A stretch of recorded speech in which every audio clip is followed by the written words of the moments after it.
अच्छा मिलल बड़ी सुकून जब हलिया तोरे साथ में छोड़ी मजा रात में पहिला मुलाकात में मिलल बड़ी सुकून जब हलिया तोरे साथ में धके निचोड़ले पूरा खखोरले अच्छा। पीले जवनिया गटर गटर सच्चे? गटर गटर रात भर बोली गे की कहीं रात भर छौड़ा उठैले सटर करोगे नरावा चटर चटर रात भर छौड़ा उठैले सटर करोगे नरावा चटर चटर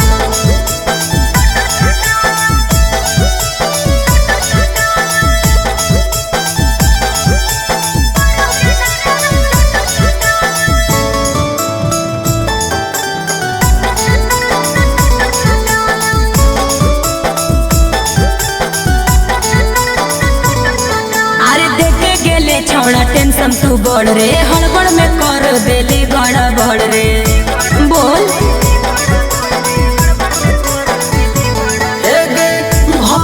बिछावाना तोर लेटाई गेलोगे अरे बाकी हमन दोनों के मजा आई गेलोगे अरे आधा तू चटले आधा गिरैले हमर जवनिया के रे बटर के रे बटर रात भर छौड़ा उठैले सटर करोगे नरवा चटर चटर रात भर छौड़ा उठैले सटर करोगे नरवा चटर चटर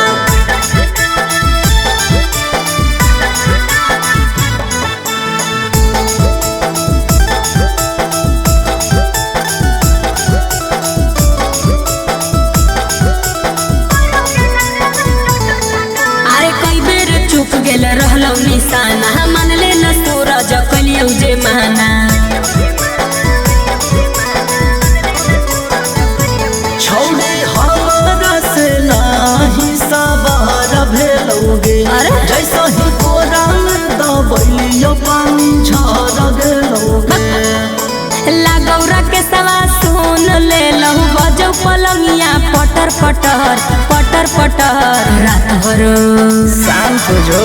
रात भर छौड़ा उठैले सटर करोगे नरवा चटर चटर रात भर छौड़ा उठैले सटर करोगे नरवा चटर चटर चल ठीक है फिर दोबारा होते